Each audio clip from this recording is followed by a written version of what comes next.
Hey everybody, welcome back to another episode of Ask Kati Anything. And yes, I know, I heard you don't like this background, but this is not the permanent background. We have ordered some furniture for the podcast room that we're calling in our new home, which used to be the dining room, but who needs a formal dining room? Anyway, it hasn't come yet, so we don't really have any ability to film anywhere else. And so I'm back at my kitchen table, just in a different space. And I'm sorry about the blinds. It's either this or you're completely blinded by the light.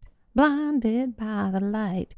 But anyway, we will hopefully get a ship date soon and then be in the other room. And then you can be all excited. Also, we have all our art stuff still to put up.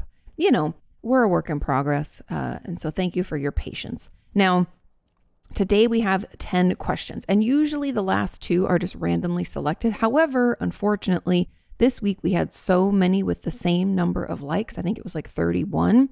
So the last like four all have 31 likes. So unfortunately, there are no random questions this week, but do not fret. I will get to you next week. There will be some more selections. Anyways, I'm trying to think if there's anything else. Oh, I got a lot of questions and just some just overall questions about me, about why we moved to Texas. And the truth about it is that we have a lot of friends in Austin, and we couldn't afford homes and that like with the size that we needed, because we needed like 3 bedrooms. I know. In order to film, or at least a studio or some space for a studio. We couldn't afford that in Los Angeles, like at all. Even like an hour outside was really rough. And so we started looking 2 hours out, and then, you know, it was just so hot because we were in the middle of the desert. And then even that was too expensive, like Palm Springs, Palm Desert, super expensive, couldn't afford that. And so, yeah, we'd looked into Phoenix, and then we thought about maybe, you know, somewhere in Idaho, and maybe we look in Washington where my family's from. You know, we looked all over considering options, and even Colorado for a little hot minute. And then because we have a lot of friends out in this area, we decided Austin was for us. And so, and it's also a very affordable place comparative to Santa Monica, California, and Los Angeles as a whole. And so, yeah, so that's why we decided. Some people were asking, so there you have your answer. Okay, enough about me. We are just moving and still in the process. Luckily, all of our boxes are unpacked and done, but now we just have to get like the furniture that we need for studio life. So yeah, that's it. Thanks for your patience. Let's get into your questions. Enough about my shenanigans. And question number 1 says, "Hey, Kati, you have talked several times from the perspective of kids where well-meaning parents just weren't able to fill all of their children's emotional needs. Do you have any advice for the well-meaning parent that feels like they aren't meeting their child's needs?" I thought this was a wonderful question. It by far got the most thumbs up. I think I had like 90 something. And the truth about this is that we as parents, we as people are all going to have our own hangups, right? No parent is perfect. Parents who even try to be perfect tend to just be overly anxious and like helicopter parents. There's no way for us to do anything in life perfectly, okay? And so the best way to meet your child's needs when they're young is a lot of basic needs. So food, shelter, you know, care, stuff like that. And then coming when they cry. Now it's not, there was a question, and I don't think it's actually in this, but they were saying that they're not even a parent, but they're a nanny. And when they hear a child cry, they try to run as fast as they can, but they can't always just run when the child cries. Don't worry so much about that. It's not that as soon as a child cries, we have to be there. It's more along the lines of when a child knows they can count on us, so they will cry. Because if we just let children cry it out, now I'm not saying that, like, I know a lot of people do that, what they call like Ferberizing to babies, like let them cry it out till they go to sleep. And I used to babysit this child who the mom, his name was Andrew. He's super cute. Now he's like a teenager. But the mom said, you know, play this song on the bear. He had like a little bear. She's like, hit the paw. You can come in and hit it again, but he'll cry for just a couple minutes, then he'll go to sleep. Now that's just normal parenting. What I'm talking about is not like letting them cry a little and knowing that they'll fall asleep in like 5 minutes, right? I'm talking about a child cries and no one comes to its aid, like in the morning when it wakes up, or in the afternoon if it falls and hits its head, no one picks it up and swoops and kisses and makes it better or says anything to them. There's no emotional support. And so I think potentially maybe what I inadvertently created was a lot of anxiety in parents out there that were like, am I meeting my children's emotional needs? Oh, what if I'm not? Most likely, as long as you're aware and you check in with your child and you support them and encourage them, especially when they're little, just being there and are you okay? And I think we're going to be okay, because sometimes if we make it into something bigger, children will cry even more, all of that. I think it's just that coming to their aid, and then as they get older and are more verbal, making more time to talk to them. Today was a busy day. How do you feel? Checking in creates emotional intelligence from a younger age. And that's pretty much what I'm talking about and what most of us are looking for when we are children. Now, if you feel like you aren't meeting your child's needs, like maybe you feel too exhausted, like I have a couple of friends who are single parents, like one of my good friends, Allie, has twins. They're adorable, by the way, but she's doing it on her own. And she's constantly worried that she's just not doing it right. She's not there enough for them. There's two and she's only one, and all of that stress. I think if you feel that there's something happening where you're not able to, let's say your child does cry and you feel frustrated, right? Or you aren't able to come to their aid emotionally because you're burnt, then I think there's a huge component of what we need to address as humans, which is like the self-care stuff. Because I know, especially when our children are really, really young, I honestly feel like you must be a robot if at some point during that, what they call the 4th trimester, when you have like a newborn, if you don't feel completely exhausted and overwhelmed, like then maybe you're a robot.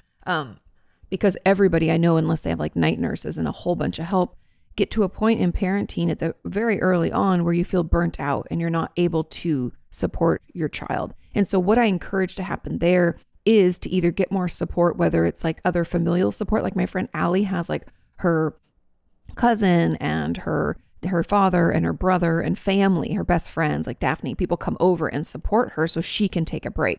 And if you have a partner, if you're lucky enough to have a spouse or partner who's co-parenting with you, let them handle the child for one evening where you get to sleep in like another bedroom so that you get rest or do something, maybe you get to take a shower uninterrupted, doing those things so you can take care of yourself. Or this might be deeper. Let's say because of our own trauma, some of the responses we see from our child trigger us, then that means that we need to get into our own therapy, maybe online, like through BetterHelp or Talkspace.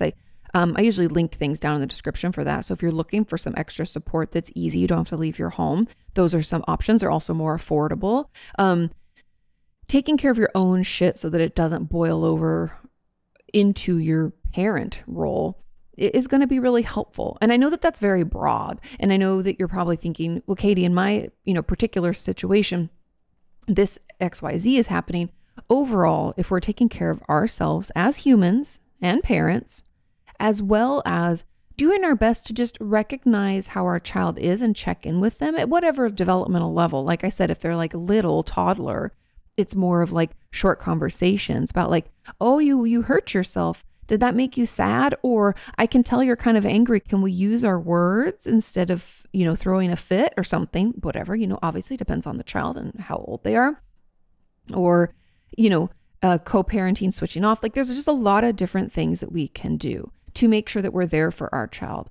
And again, no parent is perfect. No one parents perfectly. We just do our best with what we know. And as long as we're taking care of ourselves and doing our best to check in and take care of our child's basic needs, as well as, checking in emotionally pretty frequently, let's say like 3 times a week. Also for children, when they're little, their memories are not as long. Like they only remember like maybe that day if we're lucky or a few hours. So checking in every day with them.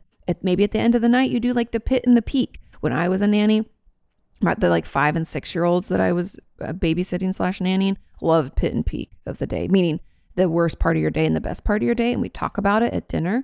They love that. So maybe it's something like that you start. And I think those basic things are enough. I don't want any of us to get so caught up in making it, quote unquote perfect, or doing this thing just the way that we assume you have to. We're going to be okay.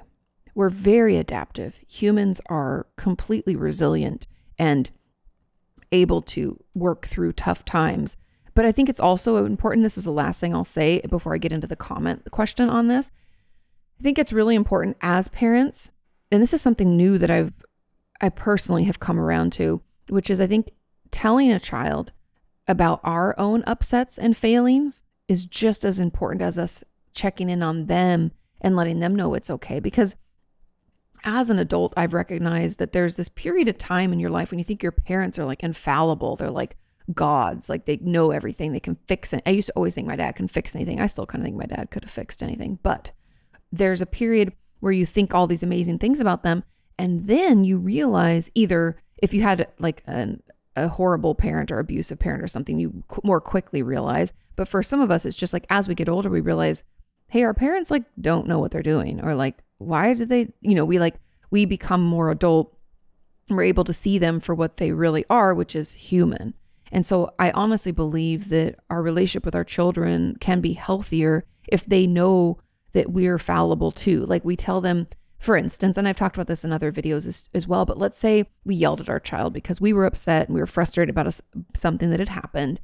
It's completely healthy and okay to come to them later. Let's say they're in their room.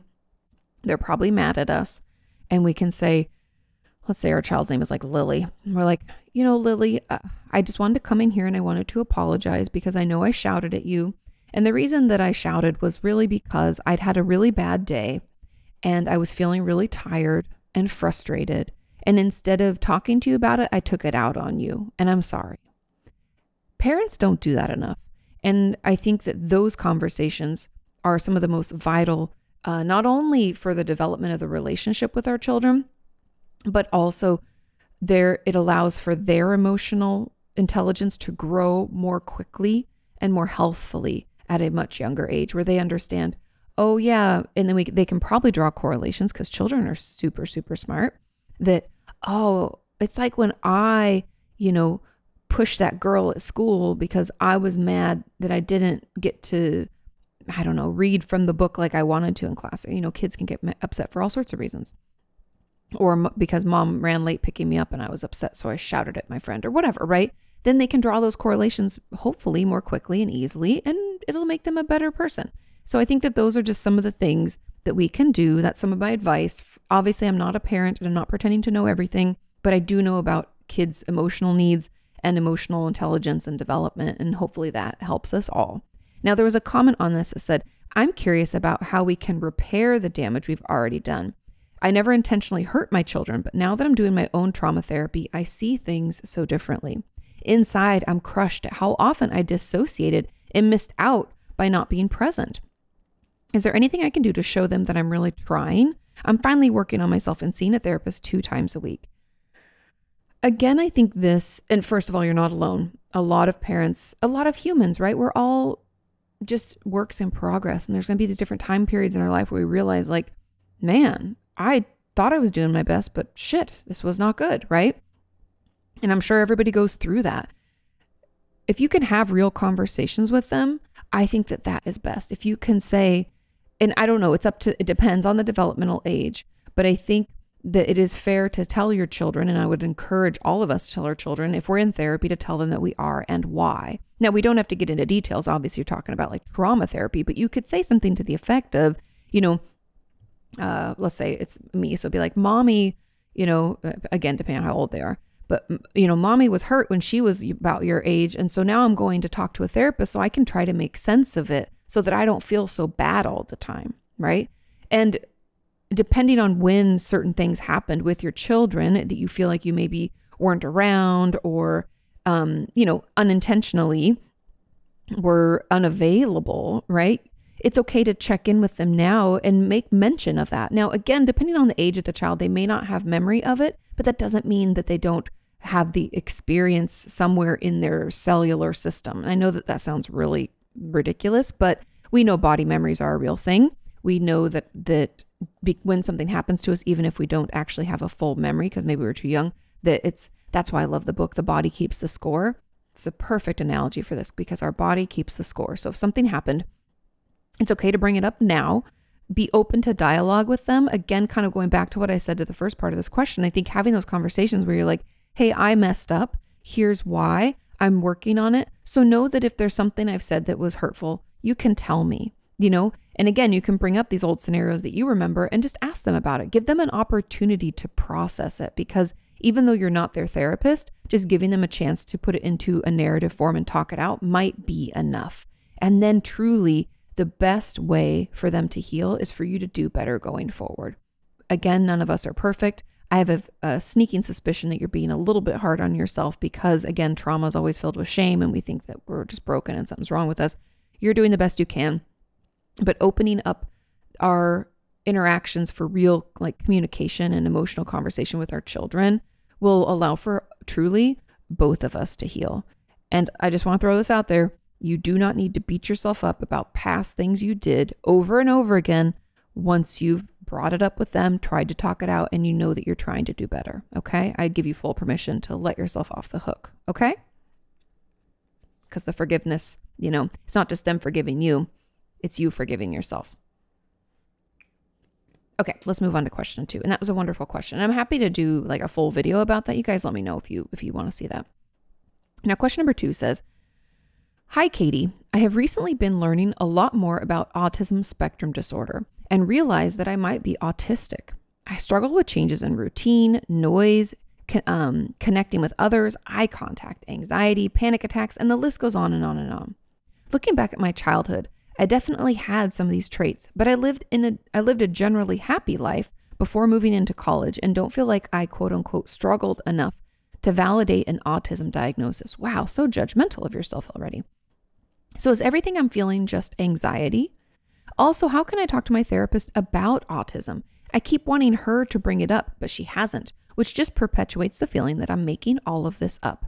Any help is appreciated, and thank you for all that you do." Of course, of course. Okay, wonderful, wonderful question. And honestly, I feel like a lot of us can apply whatever diagnosis we're curious about into this and use this for our own potential worry about it, okay? Now, it could, first of all, there's a lot of judgment, even in the language. Is everything I'm feeling just anxiety? As if that's not enough. I'm telling you, it's enough. But because we think it might be autism, you're going to have to bring it up with your therapist because you are the expert in your experience. And some of the things that you maybe are talking about with me, like saying, you struggle with changes in routine, connecting with others, eye contact, all these red flags that as a clinician, I would be like, oh, maybe it is autism. Maybe we should get them assessed and have them, do some testing to see what we find. They may not have that information because they haven't asked the specific question about it, because they might be thinking it's anxiety right now. You're going to have to tell them. And the best way to do that is maybe for you, because it sounds like it's kind of hard to bring up, is writing it down and reading it, asking if you can email or text them in between session because there's something you've been struggling to get off your chest. Most therapists will allow that as long as it's not all the time and you don't expect a response. And you could even practice saying it out loud if you really want to try to ask and say it. You can practice that ahead of time so that you're prepared and you can do it when you go into your next session.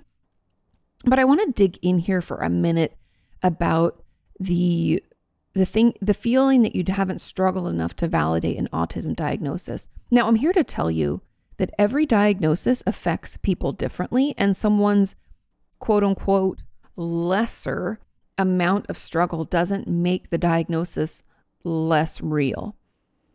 Also, we all have different levels of resilience, which is a term meaning our ability to bounce back or weather life's storms and get through it, right? It's our ability, it's our, I'm trying to think of another word, but it's how well can we get through something and not be completely upset and distraught. And so you might have a higher level of resilience, whereas, Sally over there might not, and it could be more difficult. And she could feel like she has really struggled and definitely has an autism diagnosis. I'm just telling you that you don't have to really struggle to warrant having a proper diagnosis and proper treatment. And this goes for all diagnoses: depression, anxiety, eating disorders, borderline personality disorder, or anything, panic attacks, dissociation. If we are having a hard time, if we do not feel good, if life has been a little bit difficult for us because of these things that, you could have a generally happy life, but you could have been held back in certain ways because of the way your brain works. that warrants proper diagnosis and proper treatment. Now, what treatment you might need versus what somebody else needs is going to be different because you're different people. But I would just encourage you to recognize how judgmental your conversation with yourself is about this. And I want you to challenge that a little bit. Maybe turn the conversation into a more balanced one where it's like, not that you don't, instead of saying, I haven't struggled enough, maybe it's just anxiety. A bridge statement or a more balanced statement would be something like, from what I've heard about autism, it sounds like it's a much more severe, what's the word I'm looking for? It more severely disrupts my life. And I don't feel like my life was necessarily that disrupted, but I do feel like some things happened, right? That's a balanced thought. It said, from what I know, sounds like it looks like this. Mine looks like this, but it sounds similar. That's balanced. That's not as judgmental. Try that. Try to shift the way you talk to yourself about it and writing it down, practicing it so you can bring it up in the session, because the real way, if we're really seeking a diagnosis, because for a lot of us, a diagnosis is really important. Also, a diagnosis when it comes to ASD or autism spectrum disorder, it can mean that with our school and work, we can get some, extra support, meaning maybe we are able to have our own office because outside noise is too distracting or too upsetting to our system. Like, I also have had a lot of patients over the years. I've written tons of letters to get them more time on tests if they have ADHD or if they, struggle with too much noise, getting them being able to take a test in their own room. Like, there's all sorts of accommodations that work and school will make for us once we have a diagnosis. So I understand why it may behoove you to get that. And also it can be really validating, right? But when it comes to properly getting diagnosed with autism or autism spectrum disorder, we're going to have to do some testing and assessment. And so I'd assume that your therapist will refer you out unless they do the testing themselves. Some people do. I personally am not certified to do that. I have no knowledge of what proper testing would look like, but I know I have someone I refer to who does it. So that could be really helpful. And yeah, I think that's it. Let me know if you have follow-ups, but hopefully that is helpful. Okay, let's get a little sip of some coffee and move on to question number 3. Okay. Question 3 is, hey, Katie, I may be a little older than most of your listening audience. We actually have a crazy range of ages of people who listen and watch. It says, my husband has pushed me into going to a couple of swingers parties. I dread them. I cry about them, yet I go. He loves them. He has so much fun. I stand to the side and am constantly told to loosen up. I'm not comfortable with my body and to be naked in front of all of these people. I finally participate with my eyes closed. Sometimes it's like I'm watching and not in the moment. You're dissociating. And when it's over, I spend the next few weeks cutting and with suicidal thoughts. Do you know how hard it is to watch your husband with another woman? I don't know. And honestly, I could not participate and I would lose my mind. So I understand. I am bipolar. I have PTSD and a history of bulimia. I'm in therapy and I've talked to my therapist about it and we do the best we can with it. How can I get my husband to hear me? The ladies at the party say I should be happy because this is making him happy. What? That's not how that works. Who cares whether I'm happy? Yeah, right? Right? Fuck that. Maybe I should just be asking you how I can be more supportive to him. What? You're no, and get over my insecurities, but I want out. It's not about insecurities. There's a couple of things. So first of all, and someone left a comment to this effect, and I think it's important to mention, there is a way to have a healthy, happy, a polyamorous relationship, meaning that it's not monogamous between two people, that you can have, an open relationship is another term people use. But you can have like a lot of different people in your life that you could be a swinger and want to have sex or sexual relationships with a lot of different people. And there's a healthy, happy, consensual way to do that within a relationship. But this is not it. This is not the way to have a healthy polyamorous relationship. Your husband is, I don't know if he's coercing you. I don't know what it would be like, because I don't really see in this question whether or not you've told him no, because I I would tell him, no, I'm not comfortable, because what's essentially happening to you is, from what it sounds like to me, is that you're getting overwhelmed and you're dissociating because you're super uncomfortable, and it's potentially traumatizing too. It sounds, I'm going to be honest, from a personal perspective, this sounds traumatizing. Like if this was the situation that I was in and Sean wanted to do these, it would be a deal breaker. I would have to tell him that I cannot. It's not something I'm comfortable with. That's not how I am. That's just not what I want in my relationships. Again, there are people who have healthy, happy, polyamorous relationships, and there are usually some rules around what's okay and what's not okay, what they allow in their relationship, what they don't, and they're both, it's consensual. They're both into it. They understand it and they want that.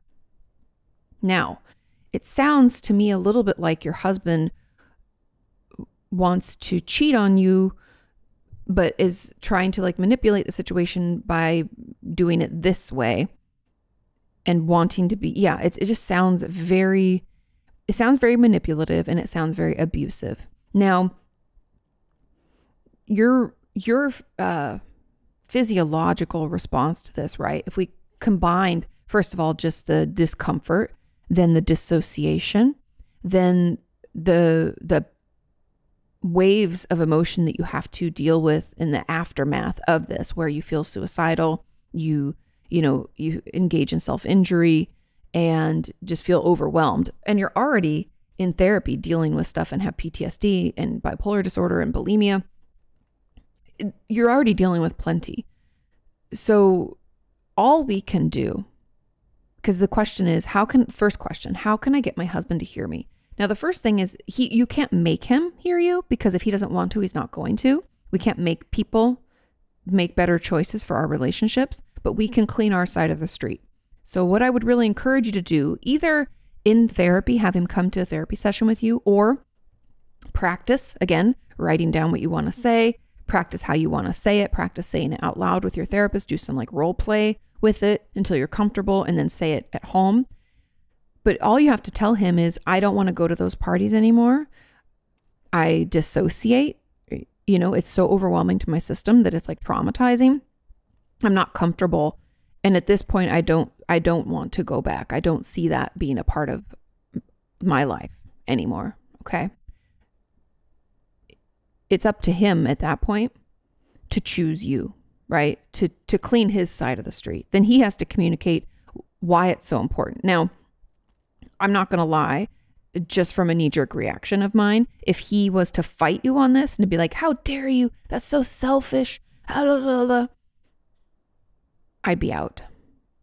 But again, that's not therapist Katie. That's friend Katie. I'd be like, hey, if he can't at least hear you and meet you halfway and say, okay, because a compromise would be, we'll just take the next 6 months off or 4 months off or whatever, like a chunk of time. I don't know how often you're going, but he could come to, okay, let's just take a break until you start to feel better. And then can we reassess? That's compromise. And I would encourage you, if you feel okay doing that, to say okay to that for now, because we need to get you to a place where you can talk to him about this and feel heard. And that would be a more loving, because, let's play devil's advocate. Maybe he thinks that you like them. It sounds like he probably already knows because he pushed you, but maybe you haven't fought back or told him enough of how difficult it is for you. So if you do, maybe he's like, oh, honey, I didn't know. I thought you enjoyed this too. Okay, let's just take a break. Let's take a break for a while, blah, blah, blah. Okay, that's a loving thing to do. That's what I would expect of him, okay? And I don't think that's expecting too much. Then I really have to push back, because the ladies at the party, first of all, who asked them? And I don't fucking care. But you should be happy because it's making him happy. That's not how this works. You should be happy if it's making him happy. If he's like going off to golf, or has a boys' weekend where I don't know. I'm trying to think of what Sean even did. They go snowboarding or mountain biking. It's something he loves and you're excited about it. This is a relationship choice. And this is a 50-50. You both have to be in it. You both have to decide to do this. Now, you don't like seeing him with someone else, and you're not comfortable, and it's just not something you want to be a part of. So whether or not that makes him happy has nothing to do with anything. That's not even an important component, because the real component is it happy and healthy for your relationship? And the answer is no. And Who cares whether I'm happy is the question mark. And the question right after that. And I agree. And I care. I care if you're happy. And those women are just being stupid. And talking to other swingers who are excited and enjoy engaging in that kind of behavior and enjoy a happy, healthy, polyamorous relationship. Those are not the people that you want to talk to, because they don't understand your reluctance or your difficulty in that type of situation, right? They're not going to be able to see things from your perspective because they're not you. And so, no, you shouldn't be asking how you can be more supportive of him. You're already being super supportive. And I don't believe this is just your insecurities. I think this is more than that. So be honest with yourself now. My homework, I guess, for you is to figure out how you want to communicate to him that you need to take a break from it. Let's start there. I'm like in my gut, maybe I've been watching too much NCIS. Gibbs always talks about his gut. But in my gut, I think you don't ever want to go back, and it's never something that you would have ever wanted to do. But let's just start with asking for a break from it for both of you. Okay? See how that goes, and let's work that out. Practice saying it with your therapist. Maybe bring him into therapy so you can say it, whatever you're comfortable with. Let's try to do that. And then the second thing is, I want you just to be curious, not judgmental, about what's happening and how comfortable you feel or not. And in a perfect world where you didn't have to consider someone else's feelings, because yes, I know you're in a relationship and you have to consider his feelings, but when it comes to a healthy, and you guys can correct me if I'm wrong, but when you have an open relationship or are consensually and happily polyamorous, there are like rules usually. And even if you weren't with that specific person, you would want that in your next relationship as well. And so I'm very curious, if you weren't with your husband, if it was someone else, would you want them to want to engage in that too? Like, would you feel like something was missing from your relationship if you didn't have these parties and events and the ability to be with other men? Is that something that you enjoy as well?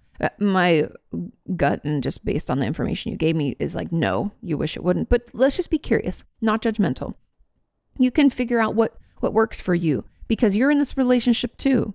And I'm going to tell you that if he won't even consider taking a break from this for you, then it's up to you to decide if you're willing to continue doing these parties and having this be part of your relationship, or if maybe, this is a deal breaker in your relationship and maybe being with him is too high a price to pay. But that's a decision that you have to make on your own. Again, you have to talk to your husband. You have to figure out what's best for you, best for him, best for your relationship.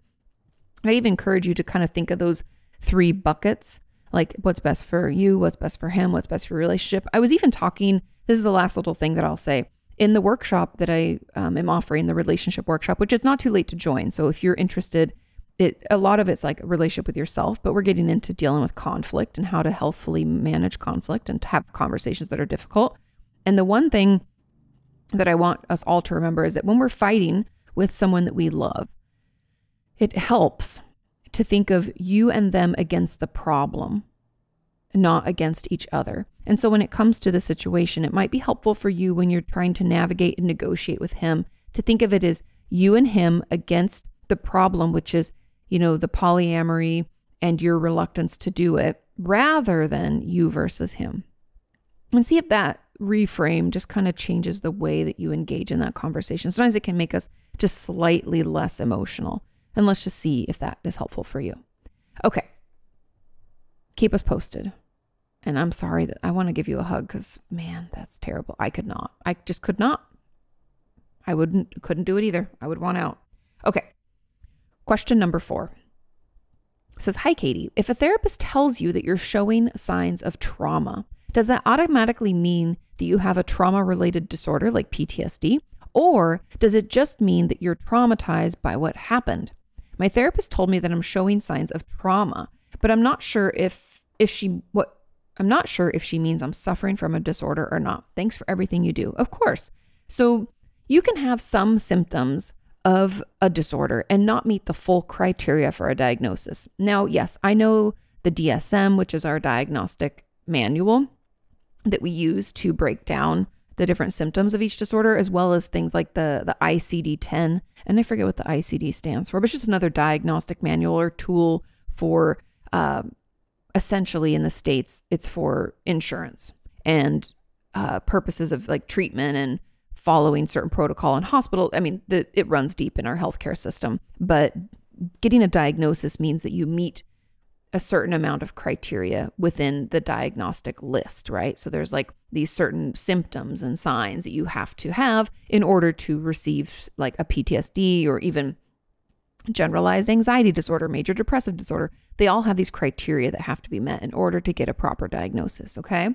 So when your therapist says you're showing signs of trauma, what that means is that some of those criteria are being hit. So some of the things you have, like let's say maybe you have a little bit of hypervigilance. So, you're jumpy, you're assessing your environment all the time for things, for threat, but you don't have anything else.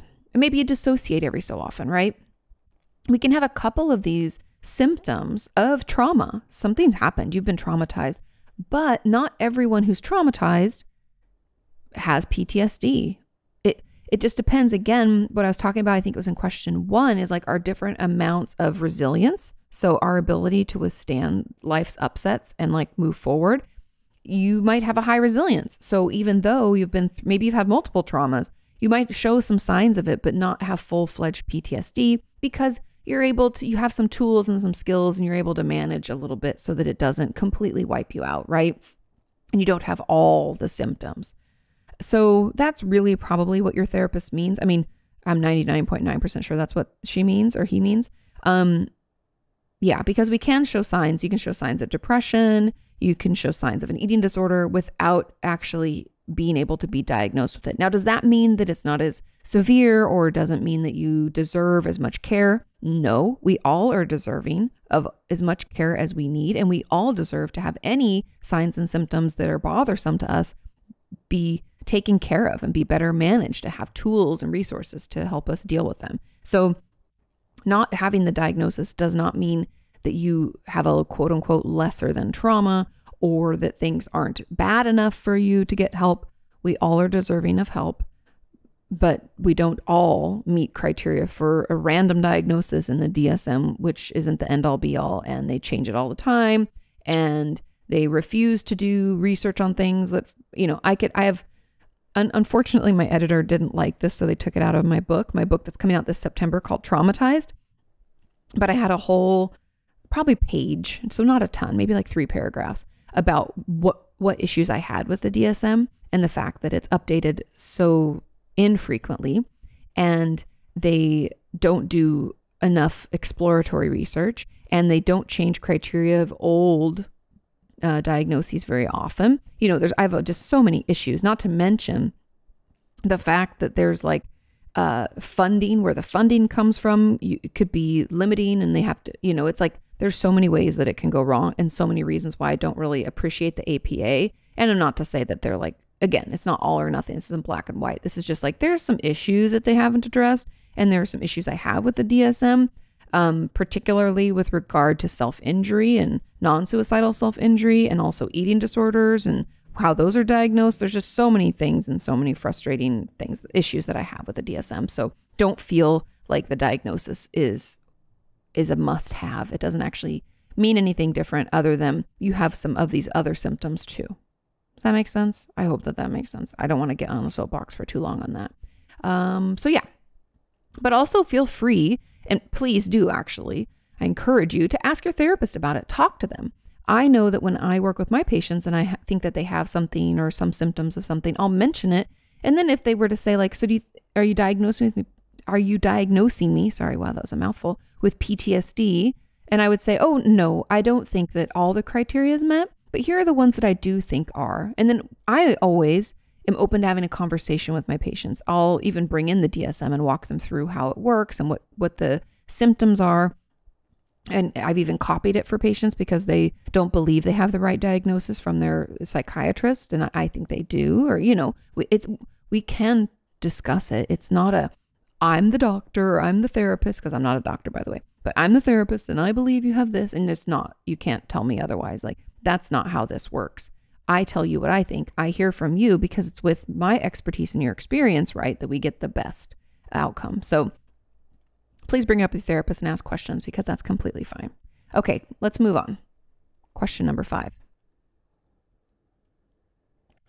And it says, what are some lessons you've learned about the world or about people that you don't think you would have known if you hadn't been a therapist? That's a great question. Examples that you don't necessarily have to go off of are things like systemic problems or solutions to improve systemic issues that you wish were implemented. Recurring themes you've noticed amongst clients that people often don't talk to one another about or don't talk about in certain relationships, such as lesser known or common fears or taboo subjects that are perfectly normal, etc. There's a lot that I've learned. The first is that, and I don't know if everybody else would know this, but because you might, but something that I've learned through working with different people with all types of parent situations, like, because I see adults, you guys, if you guys don't know, in my private practice that I had back in Santa Monica, I only saw adults. I had over the years maybe seen like 4 teenagers.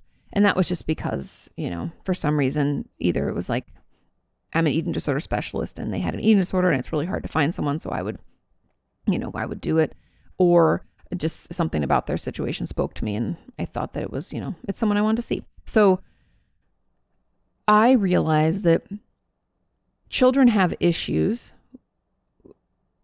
regardless of parenting. Now, yes, parenting plays a huge role, but I think so often, like back to that first question about, I think I'm not there for my kids and stuff like that.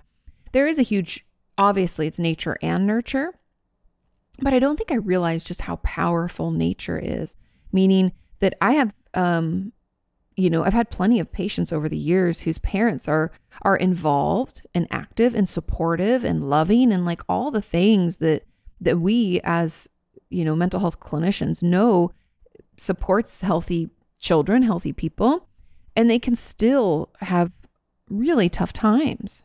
Like, and that's not to say that like, just because our parents do all the things good on paper. I'm talking emotional support, also offering them, like independence and chances to just be. Like all in all, I've had patients where we have a really tough time finding like a root of their issue other than a genetic predisposition for like anxiety disorders. Like I had a patient back in the day who'd have like these panic attacks all the time at school and it was overwhelming to her. And we dug and dug and dug into family. And we even had family sessions with everybody in, and come to find out really that it was her mom had anxiety, her grandma had anxiety, her aunt had anxiety, like everybody had anxiety and nobody talked about it. So we didn't know until we had those sessions. But other than that, there was no like thing that was happening. You know what I mean? There was, because then to control her panic attacks, sometimes she'd self-injure. It was just this cycle. And for a while I thought maybe it was abuse, but there was nothing, And so I think a lot of times we put a lot of pressure on parents, and rightfully so. Being a parent is a very big and beautiful responsibility. But sometimes it's the way that we are wired. And I don't think I would have realized that in the way that I did without being a therapist. Also, and this actually came about writing my first book, Are You Okay? I don't even know if we included it because sometimes things get edited out, you guys. And I know that kind of is the stinker, but it makes it flow better. And I have to trust my editor on that. But he had me because one of the things that I had done as like a homework assignment or as something I wanted people to do in the book was to write down some of the feelings that they experienced each and every day. And so I had, that was part of the thing that I was asking in the book. I was like, and take some time and notice, 3 to 5 feelings that you had today and do that for the week and see how you do, kind of thing. Anyway, when I asked my friends and family to jot down 3 to 5 feelings they had, no one could, you guys, no one. Although it was funny, my mom's boyfriend, Larry, was like, boom. He's like, yep. He gave it to me right away. Like it took him like 2 minutes. Everybody else, like my close friends, Sean, my mom, everybody was like, huh? And I think I knew it, but I don't think anybody else in the world other than therapists necessarily spends enough time in this space to recognize just how uncomfortable / unaware we are emotionally. I think that was a shocker to me, but also like, duh, right? I mean, I know it, but it like slapped me in the face. And so I think the overall thing that I've learned is that people nowadays, for some reason, are so goddamn uncomfortable with their emotions and what's going on in their head that most of us live life not even aware of what we're feeling and experiencing, which I truly believe that if we all tapped in just a little bit to recognize what's going on, everybody would feel better. It's not like the world would heal itself like, oh, kumbaya, but I think that we would have a lot less random acts of aggression and frustration and less fighting, less arguing, things like that. And so, yeah, that's a recurring theme. Everybody hates their feelings and wants to ignore them. And I'm sure if I gave more thought to this, I'd have more answers. But also, side note, and I think a lot of people know this too, but this is just something that I do want to address also, is that almost everybody is uncomfortable talking about sex and money. And those are the two biggest reasons that people get divorced. So if you're out there and you're in some kind of relationship that's committed, I encourage you to be open about talking about your money and your spending habits and sex, because those are really important. Those are huge parts of a relationship and things that could break you up. The third, obviously, if you're wondering, is parenting styles and differing opinions on parenting. So make sure before you decide to have children, you talk about that too, because if one of you is really strict and the other's like laissez-faire, it's going to cause some issues. Okay, I think that's enough for now, but that's a really good question. It's something fun to like think about, because there's also, one last thing. Sorry, then I'll move on. I also believe that almost everybody, I would guess like 90% of the world, has been traumatized in one way or another. Hence why I wanted to have my book Traumatized coming out this September. Why I want it to be created at all, because I think trauma is way more common than we ever let on, because for some reason we've always assumed that trauma is this huge life-altering event, and it can be a bunch of smaller things that build up and knock us down and give us symptoms of trauma or PTSD. Okay, let's move on to question number 6. It says, "Hi, Katie, I hope you're well. I would love to hear any advice and thoughts you have about my therapist crossing boundaries. I've been seeing the same therapist for about 3 years now, and while I have made so much progress with my generalized anxiety disorder, yay, I have always struggled with boundaries.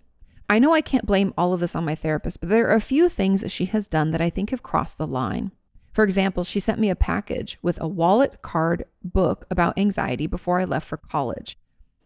I absolutely loved the gift, but I think it just feeds into my attachment issues." That's interesting. I don't think of that as like crossing the line. Most recently, she suggested that we meet for dinner together to eat somewhere outdoors because she's uncomfortable with returning to her office during COVID. That's fair. A lot of therapists have been doing stuff like this. She's an older woman and with diabetes. I don't know what to do. I would love to have dinner with her, but I think this unnecessarily crosses a boundary. Thank you so much for all that you do. You're amazing. Oh, and sorry, I realized I left out an important detail. She is still having video sessions, but offered to do this for me before I leave for college this summer. Thank you. Okay, here's a couple of things. With the COVID situation, mental health care professionals in particularly have been given a very difficult task of trying to figure out how to support their patients while also supporting their own health. Now, if you guys don't know, before I left Santa Monica, I had this group that I'm a part of, and still I'm on the email chain, and we communicate in other ways, but we haven't met in over a year. So we did Zoom, and then we did email conversations. But it was the reason we would get together every month was to discuss difficult clients or issues, to get other insight from each other, and also and honestly end up discussing COVID and HIPAA and how to best serve our patients. Okay. So COVID, because it is unfortunately what I do is I sit in a room for an hour and talk with someone, right? And it's a small room because you want it to feel cozy. You don't want it to feel like vast and overwhelming. And so a lot of my friends and colleagues have been meeting patients out in parks or at a cafe and sitting off to the side. Obviously, their patients have to be willing to do it. But if you want to meet in person and not just over video, those are the options for a lot of us because we're not comfortable. First of all, I'm not comfortable asking my patients whether or not they're vaccinated because that's their health information. That's up to them. They can share it with me if they want, or they can ask me. But it's a very strange thing to ask someone about their health, like that when I'm not a doctor. I'm not, it's not like it's a necessary question. And I feel like some ways it's kind of violating for some people. And some of my patients are not comfortable, and, whatever, to each their own. But those are your options, right? You decide, okay, we're all vaccinated and that makes me feel more safe, or we're just going to meet outside if everybody's okay with that and they feel safe confidentially doing that, or we're going to continue doing video sessions. Those are the options. Now, because you're leaving for college, I have a feeling that's why she just wanted to see you one last time. A lot of times therapists will offer that. It depends on how she asked, because it'd be something that I would probably offer as well. Like, hey, would you want to go get a cup of coffee and say goodbye before you go to college? I have met up, also I'm an eating disorder specialist, so I've gone out to eat with many of my patients as kind of a therapeutic thing, but I would do that too. And I don't think that's crossing a boundary because you don't get to see them in session. They're not comfortable doing it that way. Otherwise, it would have just been completely normal. And so because of COVID, things have been a little different. Okay. So I just want to throw that out there. And then sending you a package with things like, a wallet card, and book about anxiety is kind of like a farewell. A lot of times it can be like not a transitional object type thing, but kind of just supportive. We work together. I've given patients of mine cards and stuff in the past, or a workbook, things like that, journals. Nothing huge, but something for them to like take with them when it's actually when they've either moved for work or gone away to college, things like that. Again, I don't see a ton of teens, so it's only happened twice. But those are just some of the reasons. Now, my main encouragement for you would be to talk to your therapist about it, to talk about your attachment issues and how some of this has kind of like triggered that. And, it's kind of bothersome to you, because I don't believe she's doing it out of any malicious intent or even crossing a boundary necessarily, but it sounds like it's a boundary for you. Do you see what I mean? Like for her, I don't think she sees it as an unethical or boundary crossing behavior, because she's like, I'm not seeing you in my office and I still want you to have some resources and I want to make sure you feel supported as you go off to college, but she's not comfortable meeting in her office, which I understand. So I think because of COVID and what has happened, that's why these things have occurred. Otherwise, it probably would not. But that doesn't mean that you can't express your feeling that your own boundary was crossed and how that affects you. So that's what I would encourage you to bring up with your therapist, is say something to the effect of like, I feel uneasy about this and I'm not really sure, maybe you're not really sure why. I really want to explore like why this was so upsetting. I know it was done with the best of intentions, but I found it very, uncomfortable. And I don't know if it's just because of COVID, or have you done stuff like this before? Like those are all fair questions to ask. And I'm sure she has some great answers. It doesn't sound, I don't want to jump to the conclusion that your therapist is like overstepping boundaries. In a normal world where we don't have a pandemic running loose, I don't believe these things would have happened, but that's a good question to ask her, because that wouldn't have happened in my situation. I would never have done that. But with COVID, things have been a little weird. I have sent cards and I have sent workbooks and I've made copies of things and put them in the mail for patients, which I never did before, because I would just hand it to them in my office, walk out, make a copy, bring it back in, right? We're just trying to make things work. Also, before I moved, I met up with a couple of my patients out at the park because it was safer.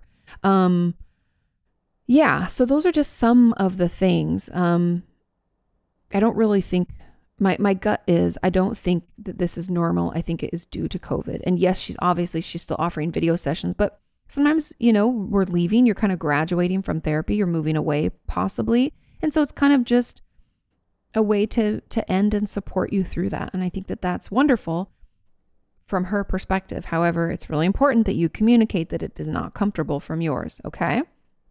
So those are my thoughts. I hope that's helpful.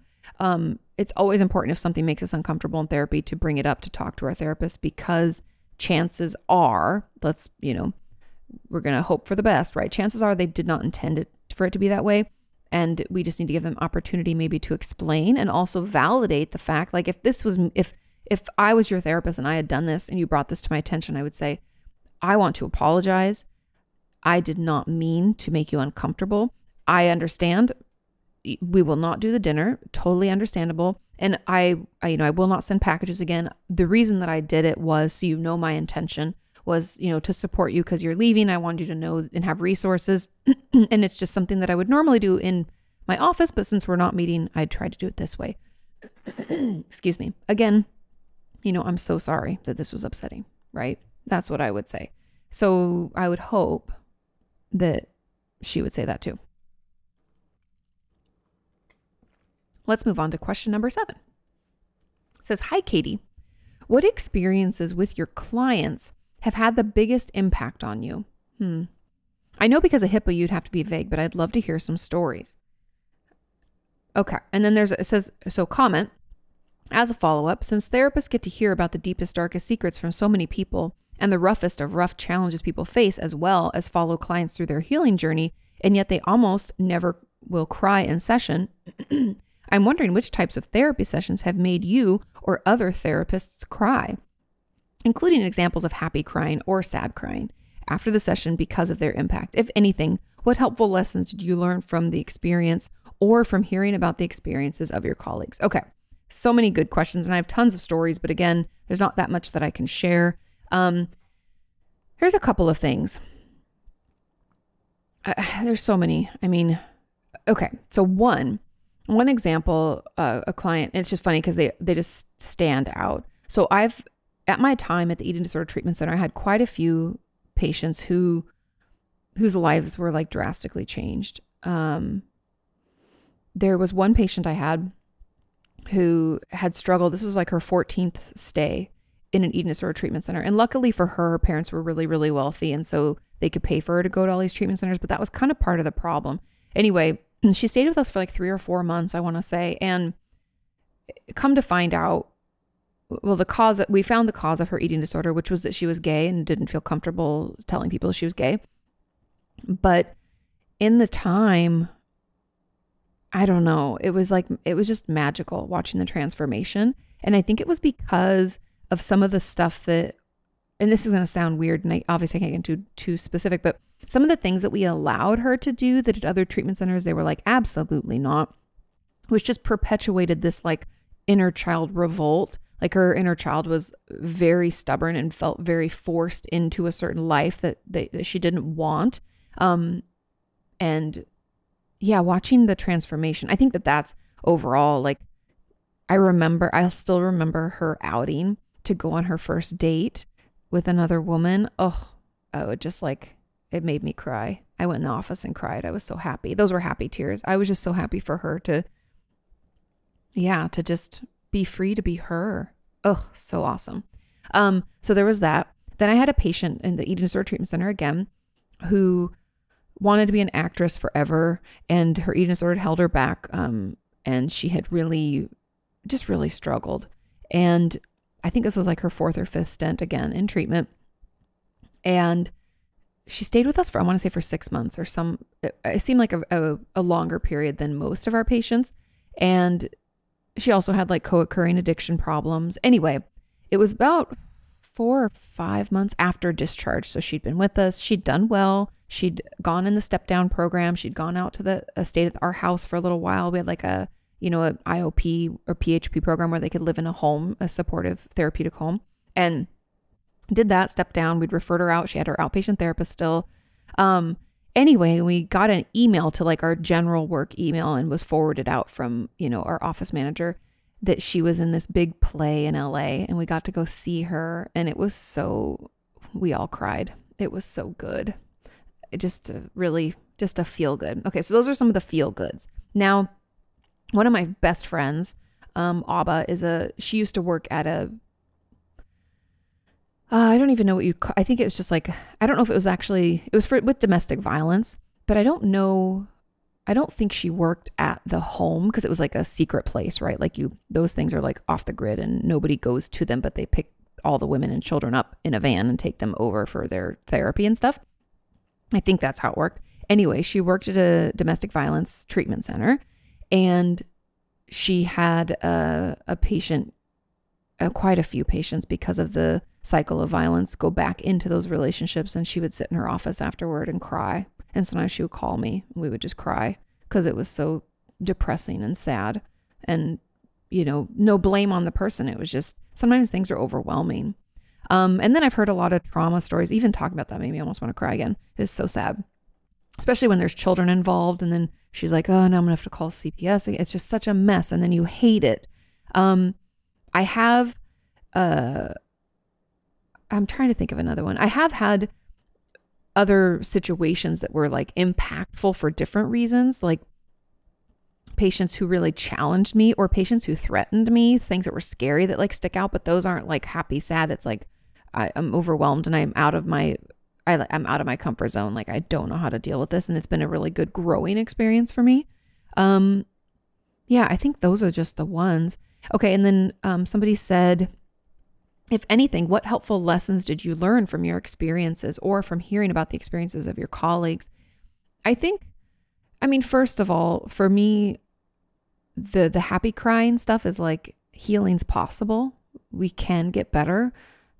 And man, the stories I've heard from you guys too, so impactful, so and weirdly motivating, because I'm like, hey, my job is important and people can get better, and I've seen it and I've heard it, and you know, God, that just sits with you. It's so, feels so good. And then the bad ones, the ones that like crying because it's sad, or like hearing about trauma from someone's childhood experience, like some of the things I've heard are just horrific, and you can really get caught up. Like I've talked about this with my friends and colleagues before, about even like with my friend Alexa, who you guys know really well.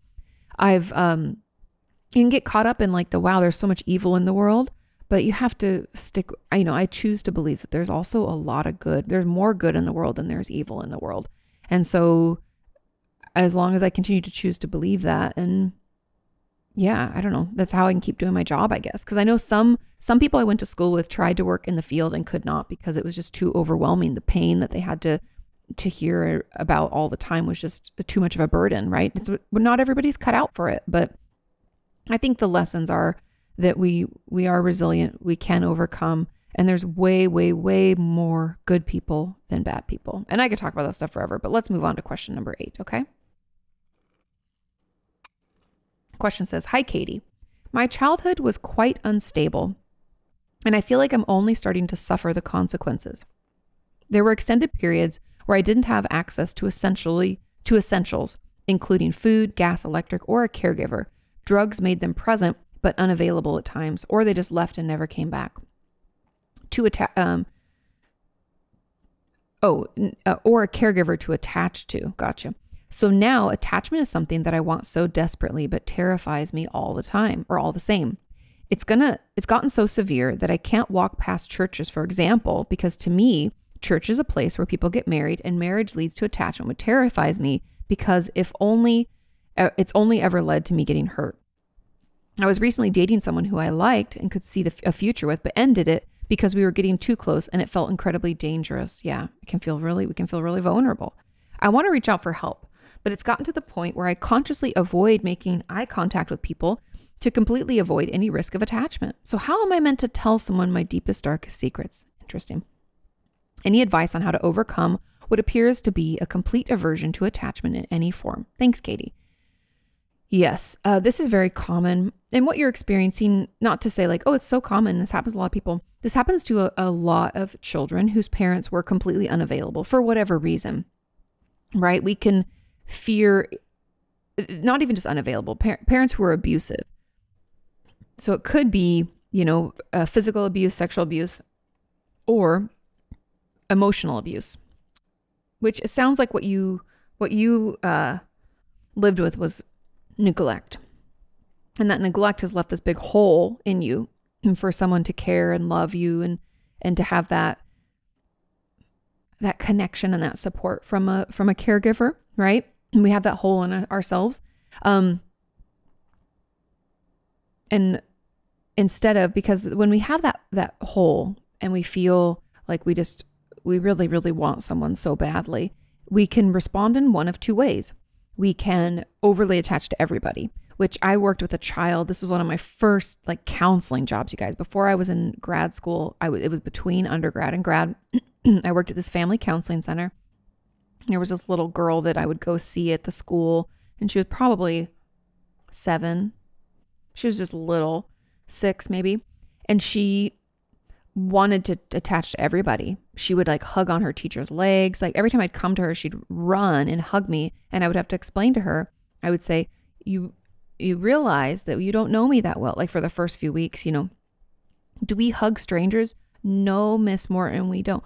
Okay, why not? It's not safe. I'd have her repeat all this stuff. And I was like, but you know that I care about you, right? I do. And you show up. Yes. Every Tuesdays at noon. Yes. And it was part of, I know that can sound kind of sad, but it was part of that like reframing attachment for her. And God, that again, that like, oh, that was a heartbreaker too. But she was getting the support, the school, luckily it's where I grew up and they have really great psychological resources for children there. But anyway, she wanted so badly to have somebody around because her mom was kind of like the person who was talking about this, the drugs. Her mom was a drug addict and would be gone and unavailable and stuff like that. And so then she'd been in the child, the CPS system, kind of in the foster care system. So there's that. Then the other way that we can respond to this is not wanting anybody. And you can see this, there is still in children as particularly, but adults as well. But children who will be kind of loners and they prefer it that way. And they'll even be like aggressive or angry toward people who try to get close to them because it doesn't feel safe. And they don't want anybody to care about them or like them because that means they could get hurt, right? Where they puffer fish. They stick their spines out and protect themselves. And if you guys haven't seen, I have some really cool merch of a puffer fish where it's like you looking in the mirror and it's a puffer fish in the mirror. It's so cute. It's my favorite. I have a sweatshirt of it. And my friend Yelena drew it for us and it's beautiful. And I encourage you to pick one up if you like it. So anyway, those are the two responses. So in the person who asks the question is responding the second way where it's like, I don't want anybody to get too close because I feel too vulnerable and I'm scared and I want to run away because I could get hurt, right? It's like we're completely attachment averse because of the potential pain that could come with that attachment. Because essentially that's all we've ever known. And even the sabotage from the previous relationship, you ended it because it got too close. So it's like we're almost proving to ourselves it's still not safe, even though we had really no reason to end it other than the fact that we finally felt maybe close to someone, right? So my advice is to seek out an attachment-based therapist, someone who specializes in this. Now, the thing that's going to be important, and I've even done some work in this, I'm not an attachment specialist, but because I do a lot of dialectical behavior therapy or DBT, I already have very strict and clearly communicated boundaries with my patients because that's what helps those of us who have borderline personality disorder or easily dysregulated, even my highly sensitive people. It helps keep us contained, right? Those healthy boundaries and very well communicated boundaries. And so an attachment-based therapist will do the same. And I think that you will, at first, like everybody, therapy's uncomfortable and awkward, and you will feel that at first. But quickly after because when it comes, and not, again, I'm not an attachment-based therapist, so there might be some things, if you are, let us know in those comments, like if I'm missing something, but the way that it usually works is from the first session, I communicate around when they can contact me outside of session, what's appropriate, what's not appropriate, that I do not reply to emails, that the only reason they can ever text me is to reschedule if there's an emergency. I talk about what happens in an emergency and we set up a plan. Like there's things that I structurally put in place right away so that my patients aren't guessing. And then you'll be surprised. There's something about, and I don't know if anybody else has felt this way, but there's something about having rules and boundaries and containing that anxiety that comes from the fear of abandonment and struggles with attachment, right? And so having that kind of container can help us feel really, really good. And we may try to push it every so often when we feel triggered, but because we already kind of know those things are in place, like for instance, I've had patients all the time over the course of my years working, especially because I see a lot of borderline personality disorder patients who will try to call me back to back to back, not leave any voicemails, which the rule is if you call, you have to leave a voicemail. And if it's an emergency, you have to tell me it's an emergency and explain what it is, and I will get back to you, within 24 hours, or you have to call 911. There's all these rules. So we'll call a bunch and not leave any voicemails. And they'll text a bunch, not about an emergency, not changing scheduling for their appointment. And I will not respond. And then when we get back into session, I'll say, it sounds like someone had a really rough week.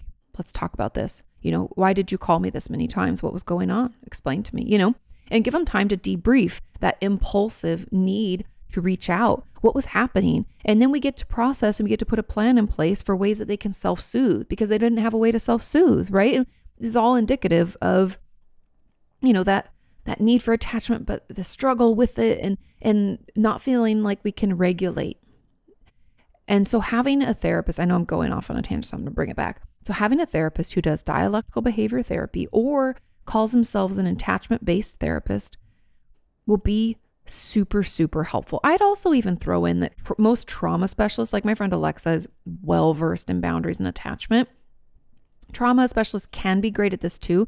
I do find in my overall experience, not with Alexa specifically, she's like a special gem, but some other trauma specialists can be a little extra soft, only because they deal with such deep pain all the time.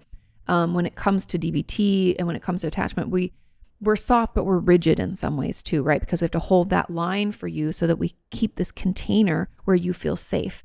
That's really my advice, because through that support and that process and the tools, I really think DBT will offer you a lot of wonderful resources and things.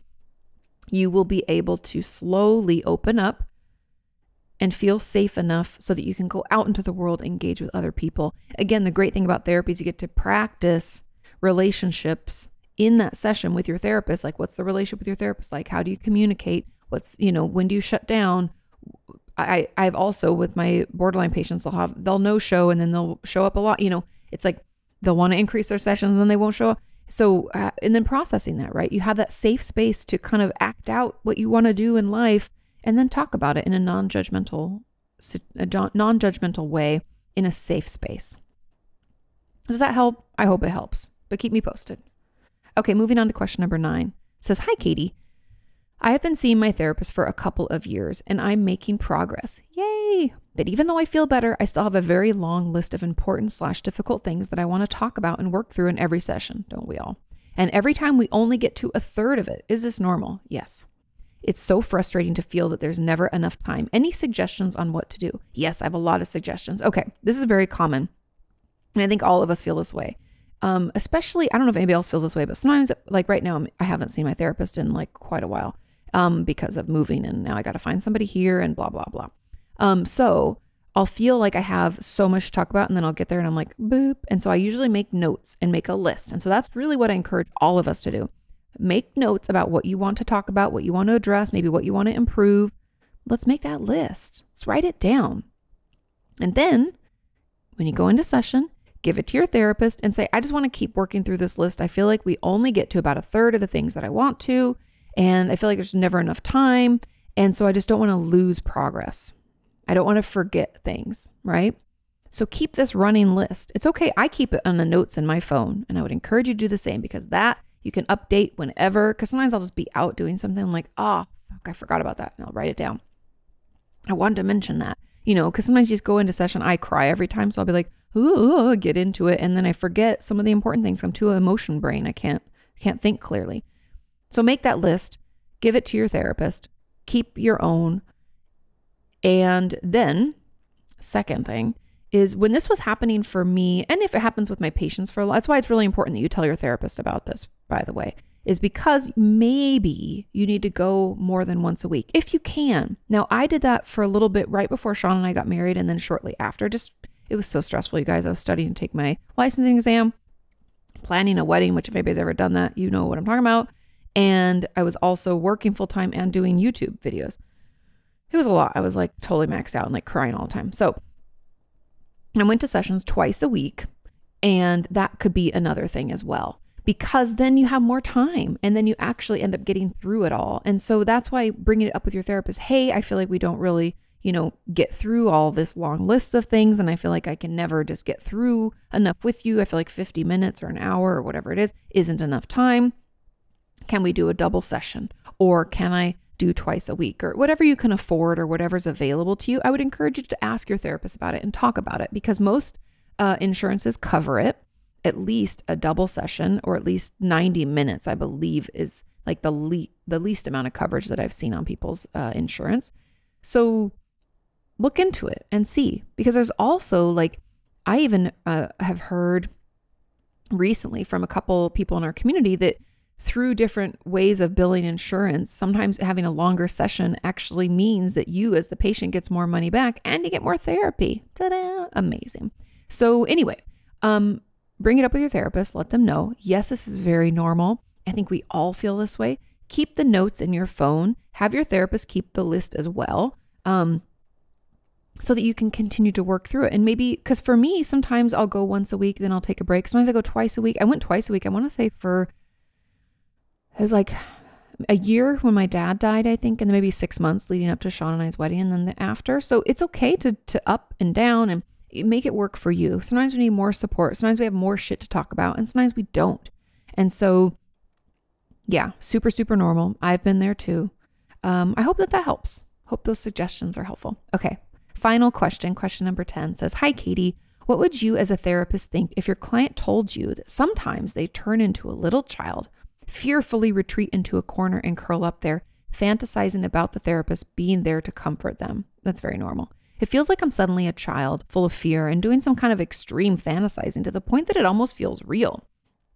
This seems super strange to me, and I might tell my therapist that I quote unquote switch into a child, but I feel super ashamed about the fantasizing part." Okay. This is very, very common. And the reason that this happens is because, like I've talked about before, we all have an inner child. And even if we haven't been traumatized, we all have an inner child. But especially when it's coming out of trauma, when things feel triggering or overwhelming or we feel scared, we can revert back and feel exactly like that child. And what this shows me, first of all, telling your therapist is key. But as a therapist who's been told something very similar many times, it shows me that your therapist's role is protector. And that's a key role in therapy, especially in trauma work. Alexis talked about this a lot, and I don't know how much in our videos together, but I know in videos that we have coming out probably in about a month, she talks about it more. But the role of protector is one role that when you do EMDR, they will have you create that role so that when we go back into those painful, hurtful, scary, maybe terrorizing memories, we have a protector there. And it can be for some people, it can be yourself, but a lot of times it can be like some protector role. Maybe your father was the protector, maybe your brother, maybe your dog or something like that, or your therapist in this case. And so I would talk to your therapist about it because, again, shame is so wrapped up in trauma and in our work, in our inner child work. And I'm here to tell you that what you're experiencing is nothing to be ashamed of. It's a reaction and a response that is very normal. And it's actually really telling about what you're going through. And it's really helpful in the therapeutic process because we can track back from that and figure out like maybe what it is that triggered that, or maybe how often this is happening. There's so much to be curious about and to learn about based on the fact that this is happening. Does that make sense? I know it sounds weird, but sometimes when something what we think is like embarrassing or strange happens, it's actually not that strange. And it gives you and your therapist more information to work with so that you can move forward, because what's happening is part of the trauma response in most cases. And I have a feeling that there's some inner child work that's going to need to be done. And I have videos about that. I would encourage you to start maybe engaging with that child, putting some language. What would that scared child say? What's happening? How is your therapist there to comfort? What does your therapist do? Tell your therapist about that, because that's all really helpful if you're able. Again, these are things you can write out, practice saying out loud before you go in to say them if you feel nervous. But I'm here to tell you that they probably heard it before, and it's kind of part of that initial healing stages. And I know it's uncomfortable, but again, very, very common. Nothing's wrong with you. Now, a comment on this question says, is it normal for people with childhood trauma for this to happen? Yes. Inside, you are still that little child. Exactly. It's not that the child is another person. No, it's you. I'm still trying to figure this out as I struggle with it too. And as I struggle with it too, I've learned the little kid in us is trying to get what we didn't have back then, and it will do it any way possible sometimes. I've been told that this is normal. It is. I've been told to not push it away because that's my go-to. It can be uncomfortable for us to see ourselves as that child, especially if we sustain trauma at that age or as a child. It can be very emotionally stirring, right? Emotionally charged. And so we can want to like stuff it away and not listen to it, which is why this is what's happening. That child usually didn't feel comforted, validated, or heard. And so those are really important things to give to that child now, which I know it sounds weird, like I'm not that child anymore, but that child is still very much alive in you and in me, right? And we have to look at them and talk to them kindly, hear them out, offer them care and support in the way that they never got. And we can do that to ourselves now, and it will help our child back then, which I know sounds weird, but that's just how it is. This is an example. It says, example, when I hear fighting, I turn into a fearful person and say, I can't handle it, even if there's no real danger. Very common if we grew up in a tumultuous household. I grew up around fighting, so I've been told that my younger self is scared and that I, as an older person, need to let that part of me know that I'm safe and we are okay. Yeah. And how can you do that, right? Be curious about, again, who's your protector? Are you, as adult you, your protector? That can be helpful. Can we write a letter to that child and help explain to them why fights happen and what's okay? You know, can we differentiate? That actually helps as well. What's different now than it was as a child? How can people fight? Like if we hear people fighting on the street and we're like, you know what? And you might even say this out loud to yourself. You know what? They're arguing. That has nothing to do with me. I am safe. I'm going to get into my car and I'm going to drive away. This is okay. We're okay. You know, how do we talk ourselves down, calm ourselves, but validate? I don't like to hear shouting either. Shouting is not the way I like to communicate, but I'm not in that fight and we're okay, right? How can we have that kind of conversation? It says, okay, and I'm okay, that we can defend ourselves and are in control, unlike then as a scared, helpless child who didn't have the knowledge to know better. Exactly. So that I feel like I've kind of addressed all of that. It's very normal. You can write letters comforting them. You can write letters to your younger child in the way that you had hoped an adult would, you know, speak to you. Things that you can do that feel good now. But again, telling your therapist about this is, I know it's going to be uncomfortable because we have some embarrassment attached to it or a shame, but it's very normal. Write it out, practice saying it. Trust me when I tell you that they've heard it before. There's nothing wrong with you. Therapists often play, excuse me. It's very often that therapists play the protector or the caregiver role for a lot of patients until we can get that inner child healing started, because often the therapist is the only person in their life, an adult person who has listened, been supportive and validating and shown up for them consistently, right? For us, it can feel, it's like a warm blanket we've been waiting for forever. And now our therapist is showing us all the things that we really needed. Of course, we want them to show up for us when we feel like we want to retreat like a little child into a corner. That's adaptive. It makes sense. Okay. That's all we have for this week. Thank you so much for listening. If you enjoyed this podcast, please leave it a review and please share it with a friend. Tell somebody else about it. You never know who it could help. And if you're wondering where I got my questions, I get them over on my podcast channel. It's called Opinions That Don't Matter. I go onto the community tab. On Sunday mornings, I post and ask for them. And this is usually recorded on Monday or Tuesday. And so make sure you get them in as soon as possible. Again, I usually pick 8 of the most thumbs up questions. So if there's a question that's very similar to one you wanted to ask, just give it a thumbs up or leave a comment below adding in something a little different for your question. And then the last 2 questions I just randomly pick so that those of us who maybe didn't get our question in quick enough or only have a couple of thumbs ups, you can get your questions answered as well. Have a wonderful week. I hope this was helpful. Make sure to make some time, take care of yourself, and I will see you next time. Bye.